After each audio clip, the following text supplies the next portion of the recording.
o Marcos Azambuja chamou a atenção, com toda a razão, que o tratado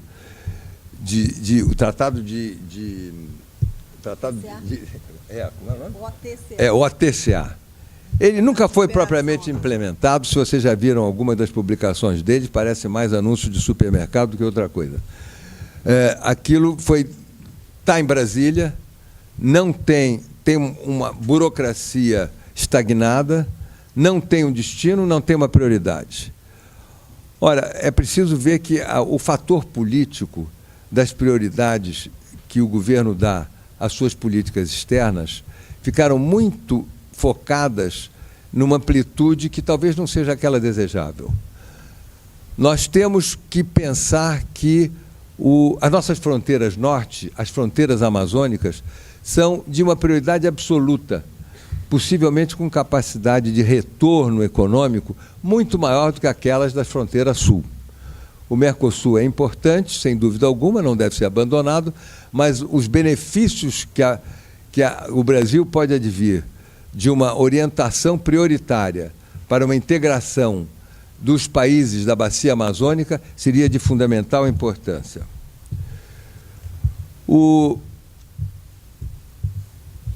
Ora, um tratado, e é prioridade numa negociação nessa área da bacia amazônica, pode ser um salto de qualidade muito grande em termos universais. Se esse tratado conseguir, com o peso que o Brasil já tem, com a capacidade econômica, científica e política, e diria mesmo militar, que o Brasil tem na região, seria de extraordinária qualidade e importância universal se houvesse um projeto de uso sustentável de todos os recursos naturais da região. Alguém falou aqui, acho que foi o Adalberto, com toda a razão, ele mensurou a necessidade de 17 bilhões de dólares, ou de dólares, não é, Paulo? Foi de dólares? Onde é que... Ano. Isso não é nada, se vocês pensarem o que o Brasil está gastando em matéria do pré-sal, que vai dar muito menos resultado do que poderia dar os 17 bilhões de dólares por ano a serem gastos no desenvolvimento da economia, da biodiversidade daquela região tão rica. Eu trouxe para cá, eu estava trabalhando em Washington agora, no assessment de um grupo independente das políticas ambientais para o Banco Interamericano. E foi exatamente logo após Nagoya. E chegou um documento às minhas mãos lá, que eu trouxe até uma cópia para ser distribuída aqui, deve estar com a Mariana, falando sobre América Latina e Caribe, superpotência de biodiversidade planetária, com números extasiantes, desde que exista esse salto de qualidade, essa nova política, que não vamos chamar de política nova, mas é uma política econômica com retorno assegurado muito maior do que aqueles todos que nós estamos sabendo numa economia natural ou numa economia, vamos dizer assim, cujo modelo está aos poucos sendo superado. Esse modelo de mercado que depende de fatores impactantes, tanto em termos de qualidade de vida, quanto em termos de impacto e mudanças climáticas. Bom, o princípio básico desse novo modelo de economia, que seria a perspectiva antropocêntrica, tem a ver com o que podemos chamar a resiliência do ecossistema. Bom, resiliência é a capacidade de um sistema de receber distúrbios, porém mantendo sua capacidade básica de continuar a produzir os serviços do ecossistema. Isso nos leva um pouquinho a pensar na possibilidade de nós usarmos com resiliência os recursos hídricos existentes na Amazônia. Eu tenho um número que o Roberto nunca confirma nem desconfirma, mas é um número que eu tenho, de que o total do potencial hidroelétrico da América do Sul poderia chegar a 670 mil megawatts.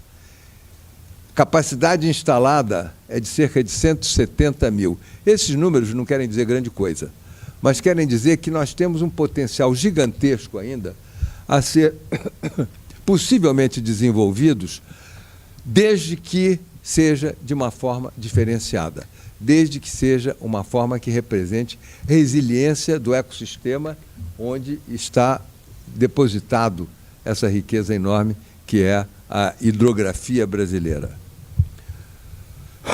Alguns exemplos de que dá bom resultado o uso sustentável de ecossistemas e de áreas de preservação. No México, áreas protegidas contribuem com cerca de pelo menos 3,5 bilhões de dólares ao ano para a economia. Cada peso mexicano investido em áreas protegidas produziu 52 pesos. Então, existem números que todos eles estão contidos, e todos eles são modernos, são updated, que nos fazem sentir que nós não temos esses mesmos números aqui, mas possivelmente temos possibilidade de levantá-los. No Peru, por exemplo, temos uma área de cerca de 376 mil hectares. Ela é irrigada com água oriunda de áreas protegidas e produzem 52 milhões de dólares anualmente. Na verdade, no Peru, 40% da agricultura, cujas exportações equivalem a 1,3 bilhões de dólares, dependem de áreas protegidas. Essa consciência é extremamente importante para que nós possamos, com efetividade, com capacidade, redesenharmos aquilo que alguns chamam de economia verde, eu não gosto do nome, mas de uma economia substituta e mais eficiente do que a economia, vamos dizer, essa economia na qual nós vivemos hoje, cujo motor principal é um aumento de consumo e de uma baixa eficiência, tanto ambiental quanto social e possivelmente também econômica. Bom, nós sabemos que o maior processo de desmatamento havido no planeta nos últimos 40 anos recai sobre o Brasil, sobre a Amazônia nossa. A Amazônia brasileira perdeu praticamente 20% da sua área de cobertura nativa. Bom, o potencial que deveria ter com o uso sustentável foi substituído por desmatamento destrutivo. Isso nós já falamos e nós sabemos muito bem, já foi extensivamente apresentado aqui anteriormente, eu acho que de maneira muito mais eficiente aquela que eu poderia fazer. Bom, quais são as razões fundamentais que nós achamos que deveriam ser revistas sobre as políticas atuais que regem a economia daquela região, da região brasileira? Não estou falando da região do ecossistema amazônico, mas só com relação ao Brasil, pois o Brasil, sendo o país líder da região, caso ele assuma uma política de sustentabilidade, possivelmente será induzida por osmose aos outros países da região. Eu listei aqui 6 pontos. O primeiro é a falta de instituições governamentais. Nós não temos instituições governamentais nem bem desenhadas, nem bem instrumentalizadas para agir naquela região. Falta de regras legais e meios de implementação. Isso vem junto com o primeiro dado. Os chamados subsídios perversos. Quer dizer, nós estamos encontrando maneiras de subsidiar impactos ambientais, produzindo uma economia de impacto ambiental altamente danoso.